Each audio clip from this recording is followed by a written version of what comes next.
कांग्रेस की न्याय यात्रा से बढ़ेगी सहयोगी दलों की नाराजगी या मजबूत होंगे रिश्ते। इन 5 राज्यों में होगा टेस्ट। भारत न्याय यात्रा पश्चिम बंगाल, बिहार, उत्तर प्रदेश और महाराष्ट्र जैसे राज्यों से होकर गुजरेगी। राहुल गांधी इन राज्यों में कांग्रेस पार्टी की किस्मत पलटने की उम्मीद कर रहे हैं। वहीं दूसरी ओर प्रधानमंत्री जी चला रहे हैं विकसित भारत संकल्प यात्रा। 2024 के चुनाव के लिए किसकी यात्रा किस पर पड़ेगी भारी। 2024 में होने वाले लोकसभा चुनाव से पहले कांग्रेस भारत न्याय यात्रा निकालेगी। इस यात्रा को राहुल गांधी के नेतृत्व में निकाली गई भारत जोड़ो यात्रा का दूसरा चरण कहा जा रहा है। कांग्रेस ने दावा किया था कि भारत जोड़ो यात्रा ऐतिहासिक रूप से सफल हुई थी। अब पार्टी 14 जनवरी 2024 से भारत न्याय यात्रा की शुरुआत करेगी।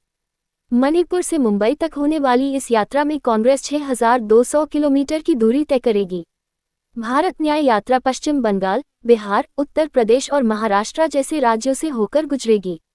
राहुल गांधी इन राज्यों में कांग्रेस पार्टी की किस्मत पलटने की उम्मीद कर रहे हैं, लेकिन इससे तृणमूल कांग्रेस, झारखंड मुक्ति मोर्चा, जनता दल, यूनाइटेड राष्ट्रीय जनता दल, समाजवादी पार्टी, एनसीपी और शिवसेना उद्धव गुट जैसे उसके सहयोगियों के बीच तनाव बढ़ सकता है।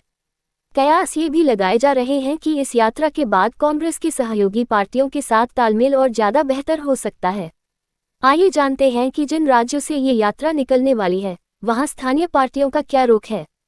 उत्तर प्रदेश राजनीतिक दृष्टि से बेहद महत्वपूर्ण राज्य है, क्योंकि यह सूबा 80 लोकसभा सीटों का प्रतिनिधित्व करता है। यूपी को लेकर बीजेपी काफी आश्वस्त है, क्योंकि जनवरी में राम मंदिर के उद्घाटन से उसे भारी समर्थन मिलने की संभावना है। वहीं विपक्षी गठबंधन के लिए भी 2024 की डगर कठिन होने वाली है। वहीं एक सीट, एक विपक्षी उम्मीदवार का फॉर्मूला अव्यावहारिक नजर आ रहा है, क्योंकि समाजवादी पार्टी ने मायावती की बहुजन समाज पार्टी के साथ किसी भी तरह के गठबंधन से इनकार किया है। बसपा के बिना भी अखिलेश यादव राज्य में बड़ी संख्या में सीटें मांग रहे हैं, जबकि कांग्रेस सहित अन्य सहयोगियों के लिए केवल मुट्ठी भर सीटें छोड़ रहे हैं। उधर राहुल गांधी की भारत न्याय यात्रा जब यूपी में एंट्री करेगी, तो वहां राजनीतिक समीकरण फिट बैठाना आसान नहीं होगा। वहीं दूसरी ओर प्रधानमंत्री जी चला रहे हैं विकसित भारत संकल्प यात्रा, जिसमें पार्टी का कहना है कि हमारा संकल्प विकसित भारत सत हासिल करने के लिए आउटरीच गतिविधियों के माध्यम से जागरूकता बढ़ाने का एक राष्ट्रव्यापी अभियान है। वंचितों तक पहुंचना, उन कमजोर लोगों तक पहुंचना जो विभिन्न योजनाओं के तहत पात्र है लेकिन अभी तक लाभ नहीं उठाया है।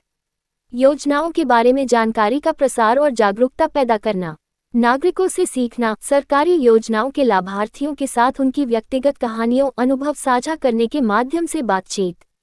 यात्रा के दौरान सुनिश्चित विवरण के माध्यम से संभावित लाभार्थियों का नामांकन। यह अभियान भारत सरकार, राज्य सरकारों, केंद्र सरकार के विभिन्न मंत्रालयों, विभागों की सक्रिय भागीदारी के साथ संपूर्ण सरकारी दृष्टिकोण अपनाकर चलाया जा रहा है।